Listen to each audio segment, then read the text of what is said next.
we're going in the second part.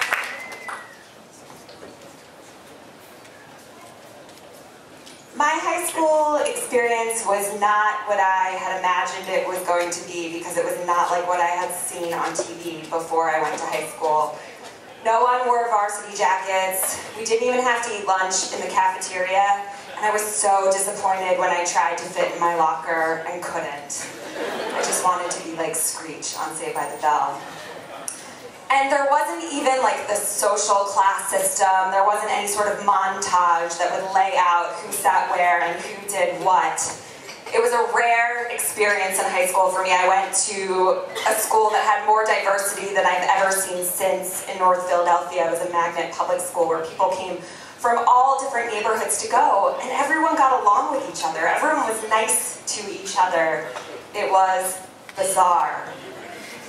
And also, I was a well-adjusted teenager. I had more self-confidence than I could imagine for someone that had fire red dyed hair and wore a studded belt every day. Because my commute to this high school was by the Broad Street subway, and I had to pass transvestite prostitutes every morning that were just getting off of their shift. And they would shout things at me like, "Ooh, girl, that plaid skirt is fierce. Your hair is flaming hot, and you rock that Teletubby lunchbox." So I would go to school just feeling so great. But at the same time, I was so bored. I wanted something that I didn't have. I wanted like a manicured lawn, and a diner to go to, and a Wawa to loiter in front of where there weren't homeless people. I wanted to be in the suburbs. I know that I lived in a cultural, historical, and urban mecca, yet I wanted a place with malls. I wanted to take driver's ed. I just wanted the simpler things in life. And I would dream about it all the time. I'd think like, take me to the main line, or what is this place called Delco? And I hear that over the bridge there is something called New Jersey. And just as my dreams reached new heights, something amazing happened. I made friends with two twins, or a set of twins rather, from Bucks County. And I got to go to concerts on school nights, and so did they. So they came into the city and they liked punk rock too. And even though I got to walk home from the concerts, their dad picked them up and they had a 45-minute drive back to Paradise.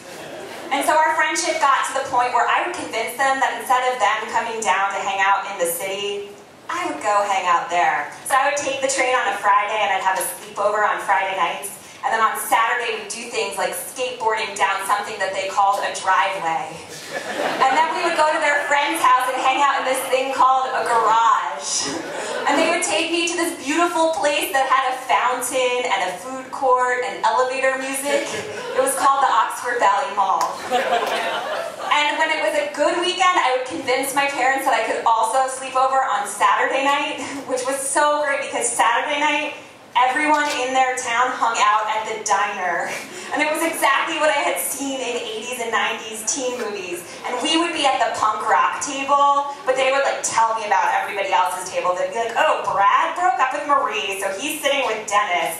And Carrie is over there sitting with Tom because she listens to heavy metal music now."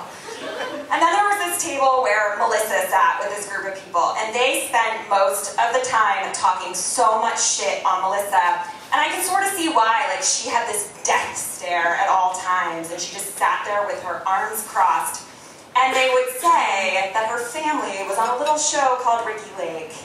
And I really wanted to know more about her because she also went to concerts on school nights and listened to the same music as me and my punk rock friends, but I knew that something had gone down in the suburbs and that she was no longer allowed to associate with them. So I knew maybe not to mess with her.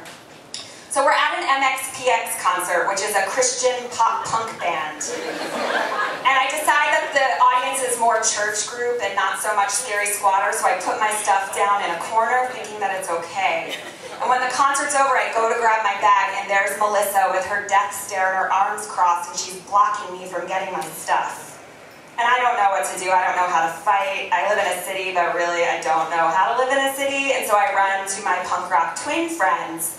And it's like they were the Hulk about to turn green. The rage just like emerged from their body, and we go back to where my stuff is. And Melissa's gone. My stuff's there, so I grab it. I'm like, great, nothing's gonna happen. And we leave the venue, and Melissa's outside leaning against a payphone with her arms crossed, and she looks at my one friend and says, bitch. She looks at the other and says, slut. And then I don't remember what happened because I blacked out in some sort of state of fear and panic, but there was a fight at a Christian punk concert.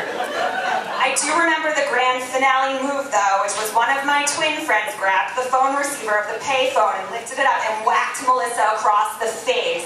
And she fell down, and just as she fell down, my friend's dad pulled up in a pickup truck and we all jumped in the back and went away.